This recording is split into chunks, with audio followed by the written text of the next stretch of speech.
Bom dia a todos. Vamos continuar a nossa disciplina de graviola, onde na nossa última aula, antes da prova, nós iniciamos a ver as pragas que atacam essa cultura, onde nós vimos principalmente as brocas, que são as pragas que mais causam danos, certo? Às plantas. E agora nós vamos ver pragas de folhagem e as doenças da cultura. Bom, primeira praga de folhagem importante para a cultura da gravioleira é o minador das folhas, ou como vocês já conhecem, a mosca minadora, certo? A espécie que provoca esses sintomas é a Prinomerus anonicola, certo? E aí depois vocês olhem, observem de novo aqui o nome científico. Anonícola quer dizer que é uma espécie que ataca as anonáceas, que é exatamente a família da graviola, certo? Os ovos dessas moscas, né, são postos sobre a folha. Então, esses ovos eclodem e a fase da praga que causa danos à cultura é a larva, certo? E essa larva, depois que nasce desse ovo, penetra aqui por baixo da cutícula da planta e passa a fazer essas galerias, se alimentando dessas folhas, tá? Em sintomas mais severos, isso evolui para necrose em vários locais da folha, provocando danos por quê? Porque afeta a fotossíntese, certo? Essa praga é mais comum em sementeiras e viveiros de mudas, mas também pode atacar plantas adultas. Depois disso, nós temos a lagarta da folha, certo? Gonodonta spp. Essa mariposa ela tem uma cor cinza escura com manchas alaranjadas na base das asas posteriores. A lagarta é também de cor cinza escura, tendendo a preto. Elas provocam dano nas folhas e nos brotos das plantas de qualquer idade. Aqui nós temos imagem, certo, dessas mariposas. Se vocês virem elas no pomar, já tem que estar atento, porque elas podem estar causando danos, certo? E elas consomem as folhas, afetando também a fotossíntese. Outra praga que vocês já conhecem, que ataca a maioria das culturas, são as cochonilhas, certo? E, no caso da graviola, podem aparecer vários tipos de cochonilha, como a cochonilha parda, a cochonilha de cera, a cochonilha escama farinha, a cochonilha do coqueiro, entre outras menos comuns, certo? Então, é uma planta que pode ser bastante afetada por cochonilhas. E aqui nós temos alguns tipos dela, certo? Nessa foto do meio, a cochonilha parda, aqui a cochonilha de escama, né, de farinhenta, e aqui outro tipo de cochonilha também meio cinzenta, tá? Então, são vários tipos que atacam. E aí, qual é o problema? A cochonilha suga, né, a planta suga a seiva e provoca desnutrição, né? Em estágios mais avançados pode levar também até a secagem mesmo da folha, né, necrose, se ela sugar demais, tá? Evitando também prejudicando a fotossíntese. Uma praga que vocês também com certeza já ouviram falar, né? A abelha arapuá, aquela que prega nos cabelos da gente, né? E que vai ser uma praga muito importante para algumas culturas, também como o maracujá, que nós vamos ver a partir dessa semana, certo? E esse arapuá vocês vão ver que eles normalmente consomem as flores, tá? Eles podem raspar os frutos da bananeira, como vocês já viram, pode consumir parte das flores de algumas espécies e impedir até o desenvolvimento dos frutos. A arapuá é a espécie Trigona spinips, certo? E na gravioleira, ela raspa a superfície dos ramos novos, de flores e frutos, tá? À procura de substrato resinoso para a construção dos seus ninhos, certo? O controle dela se dá principalmente com a destruição dos ninhos próximos às plantações. Em casos de frutos mais valorizados, né, se nós tivermos um mercado que pague melhor pelos nossos frutos, nós podemos ensacar esses frutos ainda pequenos e fazer sempre inspeções semanais para ver o estado. Aqui estão as imagens que foram citadas, certo? Onde vocês podem ver os danos provocados por essa abelha. Aqui elas raspam os frutos, onde ela raspa necrosa, né? E aqui na flor da mesma forma, onde ela raspa essa flor, né, flor consumindo, ela vai necrosar, vai morrer, e se o ataque for severo, pode provocar que nem se formem frutos aqui. Outras pragas comuns, pulgões, trips, percevejos, certo? E todos esses vocês já conhecem, tá?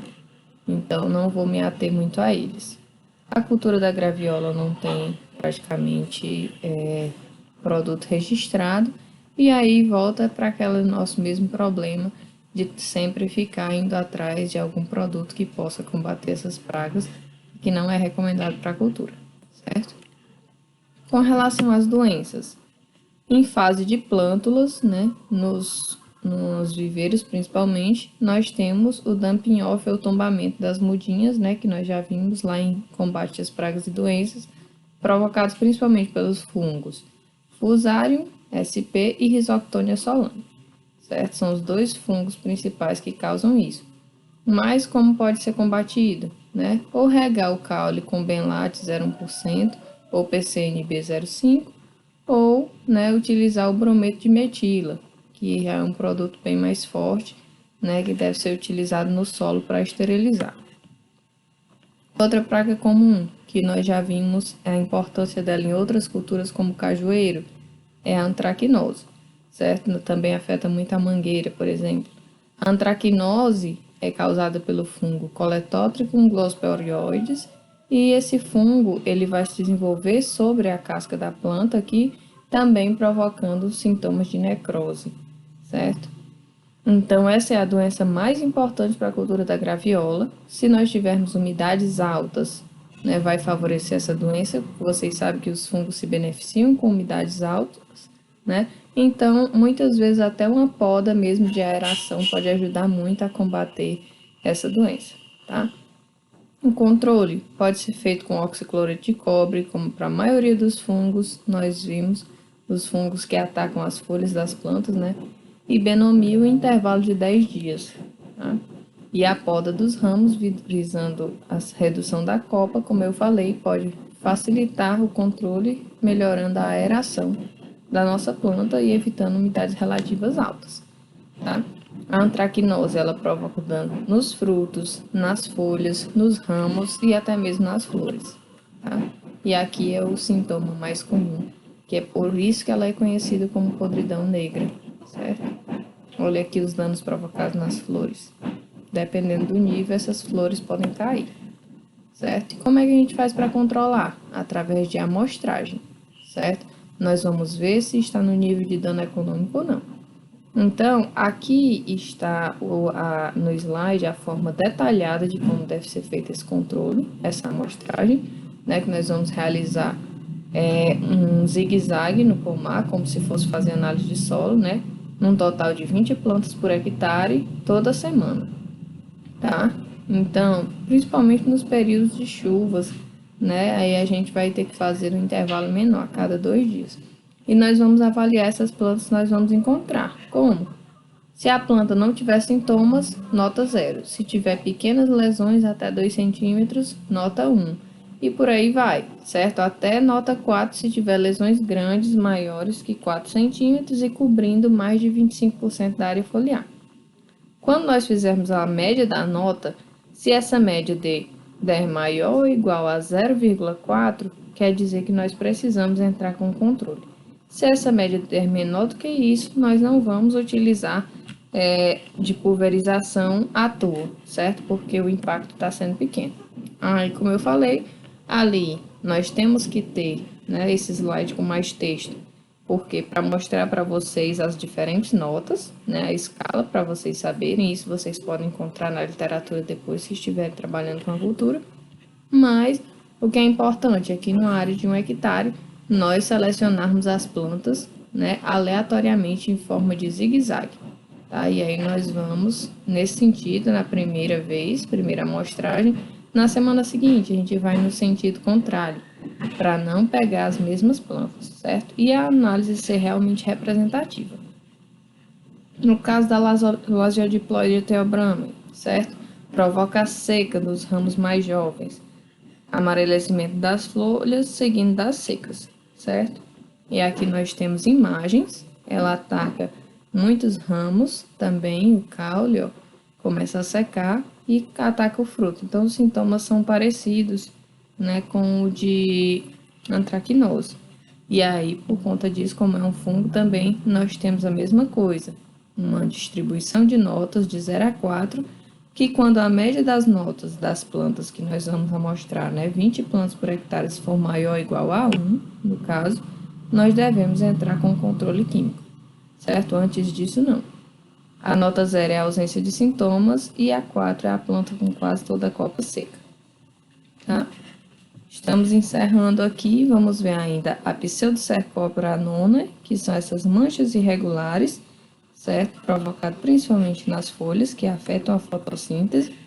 A Botriodiploidia theobroma, que também é favorecido por umidades altas e provoca esses danos nos ramos, certo? Também é controlada com oxicloreto e benomil. E nós finalizamos agora a disciplina de graviola, gente, mostrando a vocês todas as pragas e doenças que afetam essa cultura, na verdade as principais. E agora nós vamos focar mais na disciplina de maracujá, para a gente encerrar o semestre, certo? Um abraço e até mais.